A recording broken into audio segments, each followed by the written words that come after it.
कभी इंसान की सबसे बड़ी भूल ये होती है कि वो अपनी आधी जिंदगी दूसरों की फिक्र में जला देता है।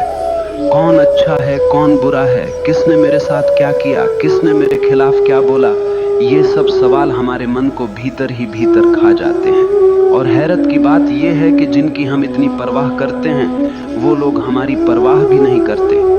सच्चाई ये है कि इस दुनिया में बुरे लोग हमेशा रहेंगे। कोई तुम्हें धोखा देगा, कोई तुम्हें पीछे से वार करेगा, कोई तुम्हारे बारे में बुरा बोलेगा। लेकिन असली सवाल यह है कि क्या तुम अपनी जिंदगी उनकी बुराई के बोझ में जीना चाहते हो?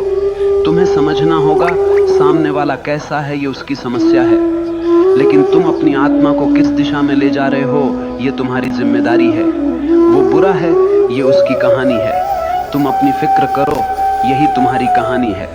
अगर तुम अपनी ऊर्जा दूसरों के दोष खोजने में, दूसरों के पाप गिनने में लगाओगे तो तुम्हारा जीवन कब खत्म हो जाएगा तुम्हें पता भी नहीं चलेगा। जीवन का सार यही है, दूसरों की छाया में मत जियो, अपनी रोशनी में जियो। जरा सोचो, तुम सड़क पर चल रहे हो और सामने से एक आदमी आता है, उसके हाथ में कीचड़ से भरी बाल्टी है। अचानक वो बाल्टी पलट देता है और कीचड़ तुम्हारे ऊपर गिरा देता है। अब तुम्हारे पास दो रास्ते हैं। पहला ये कि तुम वहीं रुककर चिल्लाने लगो, उसने मेरे साथ ऐसा क्यों किया, उसने मुझे गंदा क्यों किया, और पूरा दिन उसी गंदगी के बारे में सोचते रहो।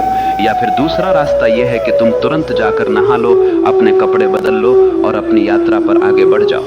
अब सवाल ये है कि समझदारी किस में है, पहले में या दूसरे में? लेकिन जिंदगी में हम क्या करते हैं, हम पहला रास्ता चुन लेते हैं। कोई हमारे साथ बुरा कर दे, धोखा दे दे, अपमान कर दे, तो हम घंटों, दिनों, यहां तक कि सालों तक उसी कीचड़ में पड़े रहते हैं। और धीरे धीरे वो कीचड़ हमारी सोच को सड़ा देता है, हमारे चेहरे से चमक छीन लेता है और हमें भीतर से खोखला बना देता है।